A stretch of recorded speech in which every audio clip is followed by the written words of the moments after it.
Vous avez à présent la page 420, vous prenez le fameux plateau de Pessah.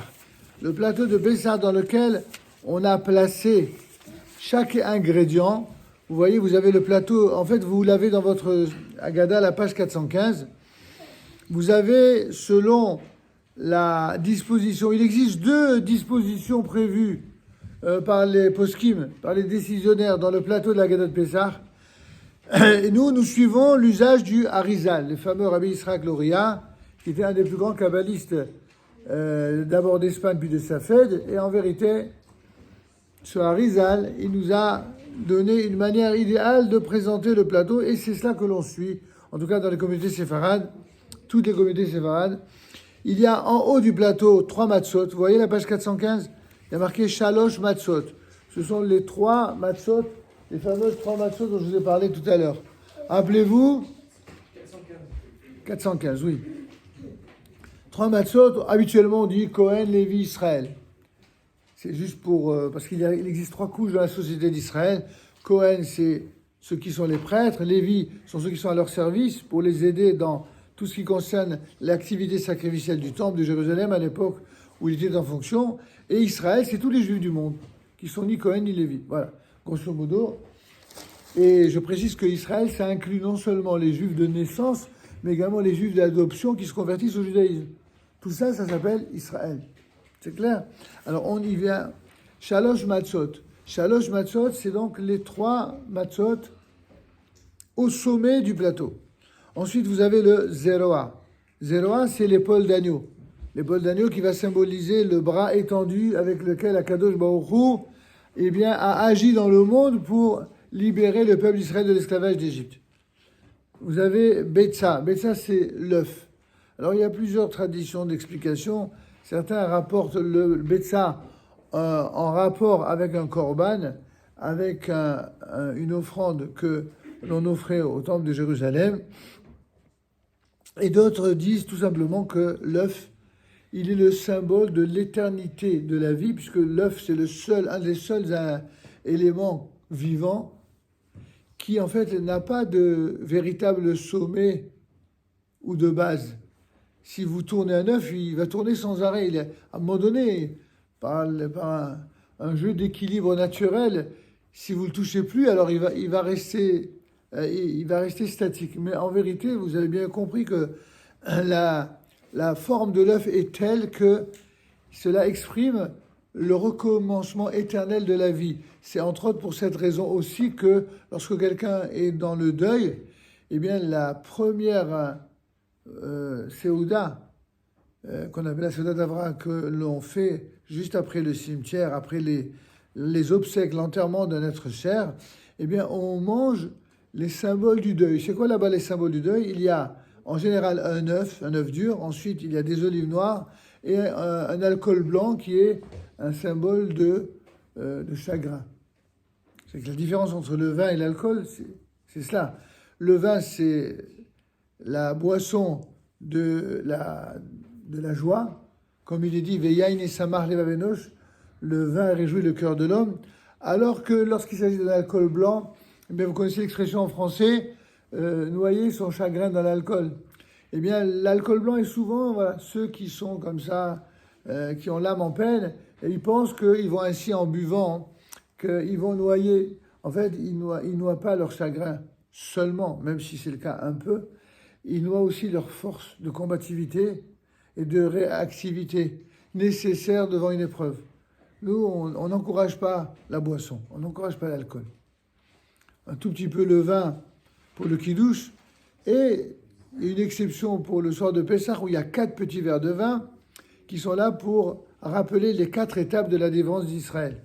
C'est que, bon, il y a une exception où l'on boit plus que de coutume, mais c'est toujours de manière contenue c'est le seule fois dans toute l'année où on incite à boire un peu plus que de coutume parce que c'est chargé d'un symbole très fort, très puissant. Bon, je referme cette parenthèse.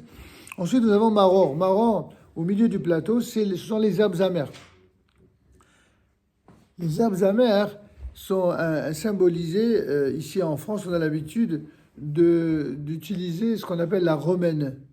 Alors, non pas que la romaine soit la plus amère des laitues et des salades. C'est pas tout à fait vrai. Il y a certainement des laitues qui sont encore plus amères. Il y a, par exemple, certaines... comment on appelle ça déjà la roquette, oui, peut-être. Ou alors, il y a aussi la mâche, il y a aussi les endives. Les endives qui sont également souvent amères. Alors, bon, a priori, pourquoi pas. Mais nous, la raison pour laquelle on a choisi la romaine, en tout cas, c'est comme ça qu'en Afrique du Nord, ils avaient l'habitude de consommer le marron. Il y a deux raisons à ça. Comme ça, j'ai reçu de mon père. Il disait que le nom, la romaine, fait référence au fait que cette salade-là, dont le nom qu'elle porte, elle symbolise le plus long et le plus dur des exils d'Israël. Puisqu'il y a eu 4 exils. Or, le dernier exil, celui à la fin duquel nous sommes, c'est l'exil de Rome. Parce que l'Occident chrétien, l'Occident romain, est celui qui, en cette époque-là, eh bien, avait été le plus sanglant, le plus meurtrier. Exactement comme aujourd'hui, on le voit dans le monde arabo-musulman. Il y a eu dans l'histoire, on a été gâtés, nous, on a eu droit à tous les ennemis possibles, imaginables.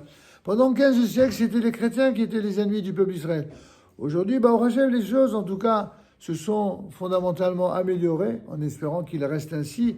Ça, la fin des prévisions messianiques ne nous rassure pas dans ce domaine. En tout cas, c'est possible que depuis Vatican II, dit-on, il y a eu une amélioration et c'est une réalité. Pour autant, le monde arabo-musulman qui semble être celui qui a pris la place du monde occidentalo-chrétien il y a de cela plusieurs siècles, eh bien ce monde-là, lui-même, est divisible en autant de factions, dont certaines sont en train de se rapprocher d'Israël exactement comme le prévoyait le Tanakh, le prévoyait la Bible, alors qu'une autre partie, malheureusement, restera particulièrement rigoureuse dans sa haine d'Israël. Tout ça, c'est des choses qui étaient prévues de longue date et qui ont besoin d'être étudiées et approfondies pour comprendre la logique de ces grands mouvements d'histoire. Mais pour revenir à ce malheur, ces herbes amères, donc quel que soit l'usage, nos frères ashkénazis prennent aussi du réfort, quel que soit ce que l'on prend, c'est pour exprimer une idée. L'amertume, qu'elle soit au goût ou qu'elle soit au niveau de l'idée, c'est le fait de nous empêcher d'être nous-mêmes. C'est ça l'amertume. De nous empêcher d'être nous-mêmes. Et ça, c'est le malheur. Le haroset, c'est cette pâte qui est à base de plusieurs ingrédients, les dattes, les noix. Écoutez, s'il vous plaît, les enfants, pour pas passer à côté.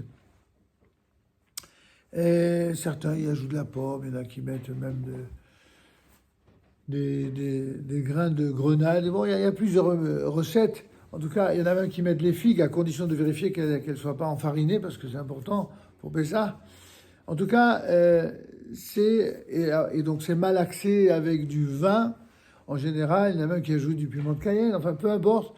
L'essentiel, c'est que cette fameuse pâte, elle symbolise le mortier qu'utilisaient les enfants d'Israël pour confectionner les parpaings nécessaires aux constructions des villes d'approvisionnement et de tout ce que les enfants d'Israël, en esclavage, construisaient pour les Égyptiens.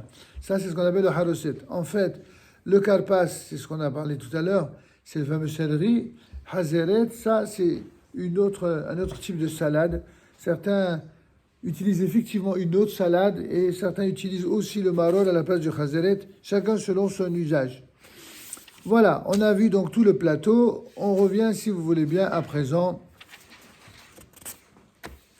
pour le fameux plateau et sa composition. On va le prendre et on va procéder de la façon suivante.